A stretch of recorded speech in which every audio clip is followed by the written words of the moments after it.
It's a new day, and that means new stories from Ocean Story. Let's begin. I, a 28-year-old man, and my 26-year-old fiancé are writing this text together. Our engagement has been formalized, but we have been living in the same house together for over 2 years, which is longer than we have been engaged. I have a younger brother, Ryan, 27, who has a complicated relationship. Ryan and his sweetheart, Erica, first met in high school. From the time they were 17, their first child was born, then 2 more children were added to their family. Their relationship has experienced periods of happiness as well as times of separation. Following their story can be difficult. Erica, by all accounts of our family, is definitely challenging. While my words may sound biased since Ryan is my brother, everyone in the family recognizes that Erica is prone to conflict, often acting rude and arrogant. She often picks fights with both Ryan and the kids, especially during family holidays. Erica also believes that she deserves everything Ryan has achieved because of their shared children. In addition, she dislikes my fiancé for unspecified reasons. My fiancé insists that I point out, in her opinion, Erica is behaving in an extremely unpleasant manner, even though those words are solely her own. Nevertheless, we often take care of Ryan and Erica's children, giving them care and attention on weekends or evenings when the parents are busy with work or need help. My fiancé genuinely loves these children as her own siblings.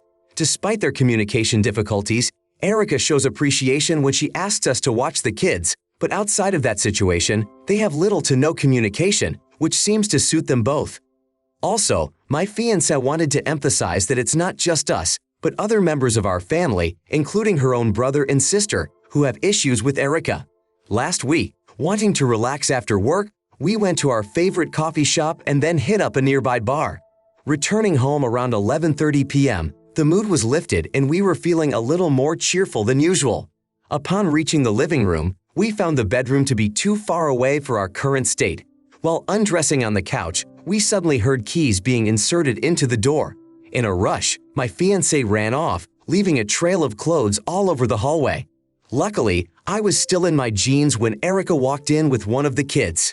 At this point, my fiancé, hiding around the corner, was laughing and crying with embarrassment at the same time.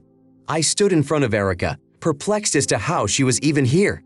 Erica looked around the room, noticed the clothes on the floor, tried to find my fiancé, and then, without saying a word, laughed and slammed the door loudly behind her. After this incident, we received many angry messages from her.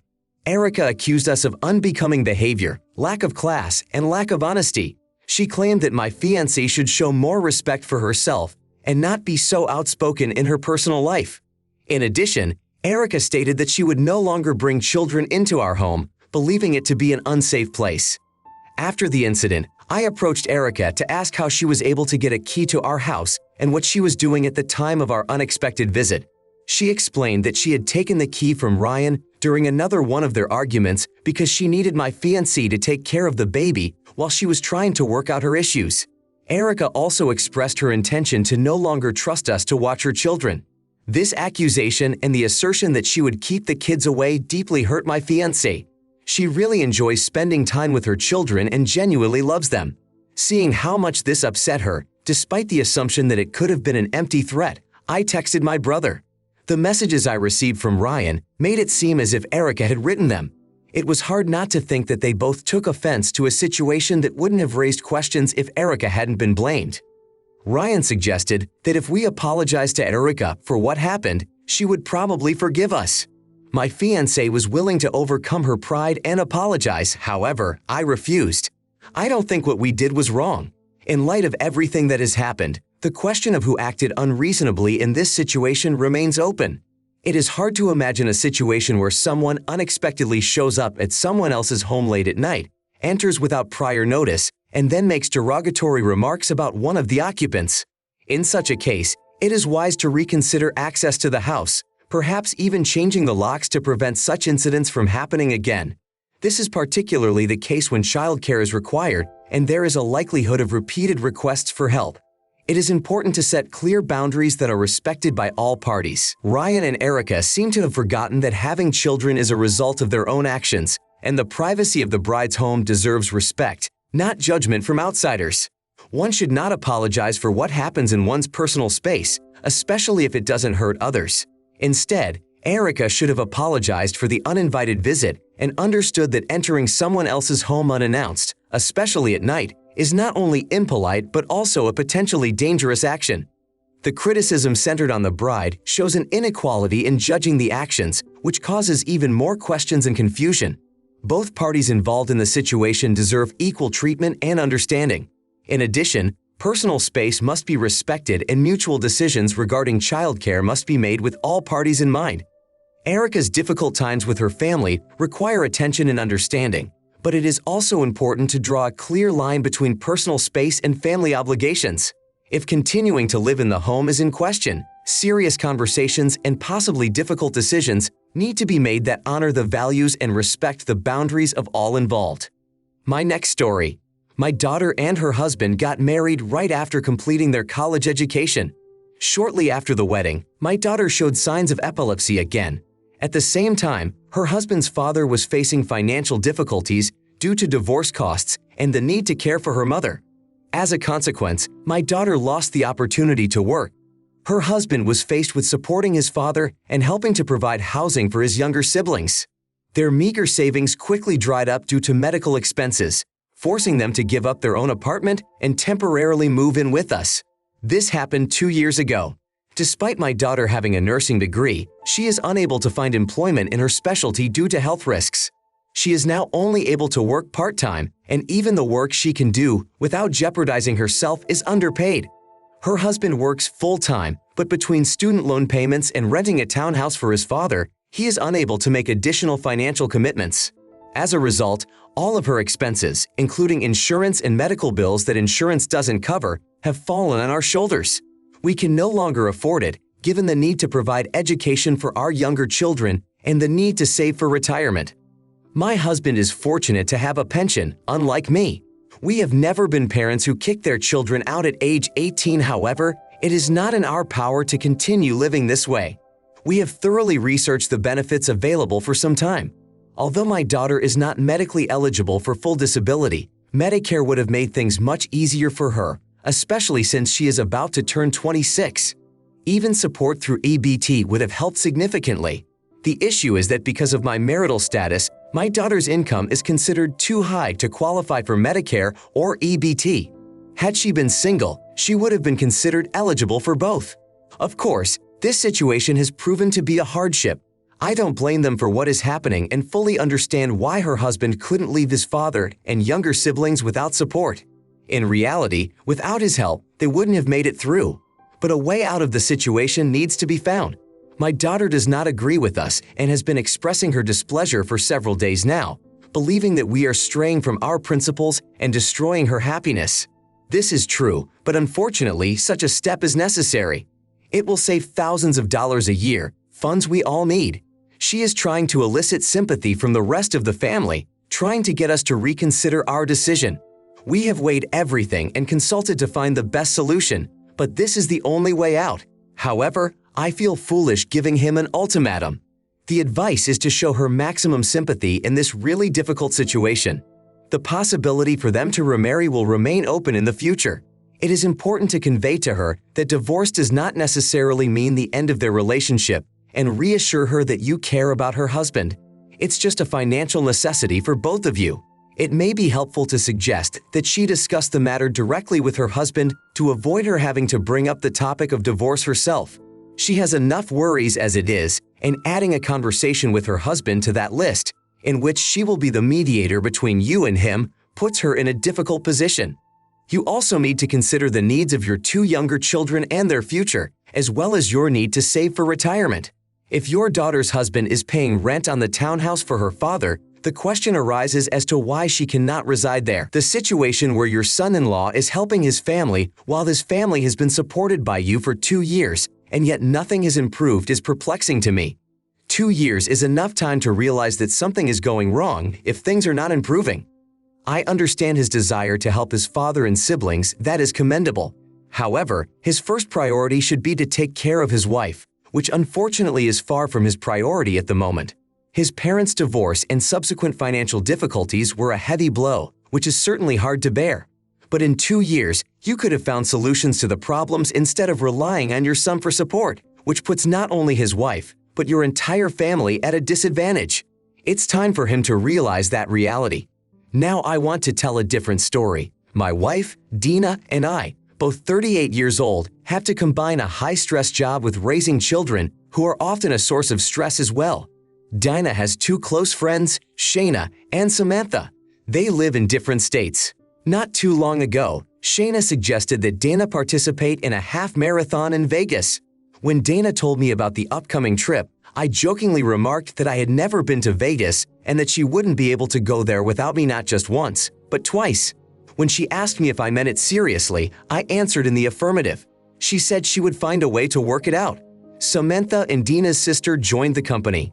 After a while, I decided to cancel the trip so as not to be an extra in the company of women. However, shortly after my refusal, I became aware that Jim, Samantha's husband, was wondering if I had changed my mind. I gladly accepted his offer to join. Dana later asked me if I would mind sharing a room with her sister, to which I initially replied in the negative, not wanting to share a room. However, it was then explained to me that such a decision would save us money and help her sister, since Shayna was planning to share a room with Samantha and Jim. I expressed my bewilderment at the savings on lodging, pointing out that everyone on the trip, except my wife's sister, earned enough to afford separate rooms. I was unclear why we should sacrifice personal space to save money and suggested that Shayna share a room with my wife's sister. This issue sparked an argument between us that never came to a resolution. The more I thought about it, the more frustrated I felt. Given that we rarely had play dates and were hardly ever separated from the kids for long periods of time, it bothered me why my wife thought it was okay to sleep apart during a 4-day trip. A week later, thinking about the upcoming trip, I decided to ask my wife for her opinion. She explained that we wouldn't be spending much time in the room anyway, since on the previous trip with my friends, they'd only used the rooms for overnight stays. The trip was intended to be a girls' night out, and Jim's presence ensured that I wouldn't be bored alone. However, that didn't change my mind about the importance of our own space for privacy during the trip. Not sharing a room would not have affected the overall essence of the trip, but during the course of the argument, my wife revealed that she had decided on room sharing long before discussing it with me. She admitted that the idea was supported in their text correspondence, and she agreed without consulting me, claiming that it didn't affect me. After that conversation, we didn't communicate for a few days. When things started to improve between us, she informed the group that we would no longer be sharing a room together. My wife thinks I was foolish to insist on my own, while I think the mistake was on her part because she made the decision without my consent, tried to convince me it was right, and ignored the importance of personal space to our relationship. Everyone involved in this conversation is showing miscommunication. Your wife seems to prefer that you not participate in this journey, viewing it as an exclusively female endeavor. Her invitation came after you expressed your displeasure. She has made it clear that the trip is not meant to be a romantic getaway for the two of you. Let her enjoy the trip with her friends while you can plan something special for both of you another time. Your decision to accompany her seems to be irritating because your actions are perceived as intrusive. The initial hesitation, agreeing to the trip, then refusing, and then agreeing again, raises questions about your expectations of the trip and your role in it. It also raises questions about why you seek to control plans that did not initially involve you. Given that you mentioned your financial ability to afford a separate trip, the suggestion that you skip this trip seems reasonable. After all, the point is to allow your wife to spend time with her girlfriends. Instead, the alternative suggested is to take your own trip to Vegas with your friends while your wife enjoys her trip. This plan will allow both parties to enjoy a well-deserved vacation without interfering with each other. When your wife returns home to take care of the kids on her own, you will be able to appreciate her independence, while the mail company will also get a brief distraction from their daily responsibilities. Next story. My spouse and I have been together for 6 years and we have a daughter. There have been challenges in our marriage. Since the birth of our daughter, a major stumbling block has been the choice of her last name. I insisted on my last name, while my wife wanted our daughter to carry her last name. This dispute jeopardized our marital well-being. After much discussion, I accepted the argument that since my wife was carrying the child, she was entitled to the honor of choosing her last name. I accepted this decision, finding it made sense, But somewhere in the corner of my mind, the decision was still questionable. Over the next 3 years, I noticed that all of my wife's love was given to our daughter, while I felt sidelined. Whenever I tried to communicate, I was accused of being jealous of my own daughter. Over time, I realized that I was indeed feeling jealous and ashamed that these feelings had become the new normal for me. Once alone, I learned to take this situation for granted. One day, my boss invited me to his house for dinner. He showed me a great deal of support. Seeing how affectionate his wife was toward him, I became acutely aware of the distance that had developed between me and my wife. Seeing my boss's relationship with his wife made me reflect on my marriage. It became obvious to me that my feelings for my wife were not what I had imagined. Perhaps there was no real love between us. Now that she has a daughter for whom she has deep feelings, I feel superfluous. My presence seems to be nothing but a source of irritation to her. This realization did not sadden me. Rather, it brought freedom. I wanted to find someone who would love me truly, for my wife was obviously not the woman I was looking for. I was reminded of how proud my boss's wife was of taking his last name and passing it on to her children. Unlike my wife, who had no such pride, I brought up the issue of divorce, explaining my feelings to her. My wife reacted with anger and irritation, arguing that we shared a family and that I should accept the ups and downs that characterize marriage. She promised to be better and began to make excuses for my words about last names. I decided not to get into an argument and began the divorce process. When my wife received the divorce papers, she was shocked and could not believe that I was actually taking this step. Now she is trying to convince me to call off the divorce by offering to take my last name and give it to our daughter if it will make me change my mind. However, she still doesn't realize that the problem is deeper than just the last name issue. I need to be loved exclusively and truly. My wife has suggested going to therapy, but I doubt its effectiveness for our case. She believes that our problems are solvable and that we should not risk our lives and our daughter's life so frivolously. However, I cannot ignore my feelings. It seems to me that I am risking everything in my quest to find a woman who can love me the way my boss's wife loves him. I strive for the best, dreaming of a deeper and truer connection than the one that exists between me and my current wife. In moments of doubt, I realize that my musings may seem rash. Your discontent is troubling. You seem troubled by the relationship with your spouse, especially in the context of expressing feelings. You mention a lack of warmth and tenderness on the part of your spouse, while such feelings are present on your part. You are also concerned about mutual love and understanding in your marriage. You wonder whether divorce is relevant in your situation, given your feelings of lack of happiness in your marriage. At the same time, you recognize that perhaps you need to work on your ability to love in order to find harmony in your relationship.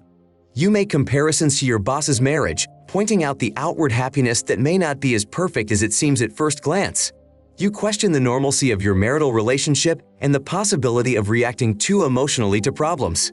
You mention that your boss and his wife may also be going through their own conflicts, but try to keep a good appearance in public.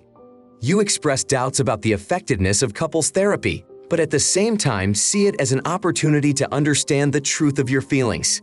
This step, you believe, will not necessarily lead to divorce, but may help in understanding the situation. Next, you share a personal experience, recalling how as a child you perceived your parents' relationship as perfect, despite their conflicts and arguments. This experience makes you reflect on the fact that external perceptions of family relationships can differ significantly from reality and that ideal relationships may not exist. Your story emphasizes the complexity of relationships and the importance of understanding what goes on behind the scenes of family life.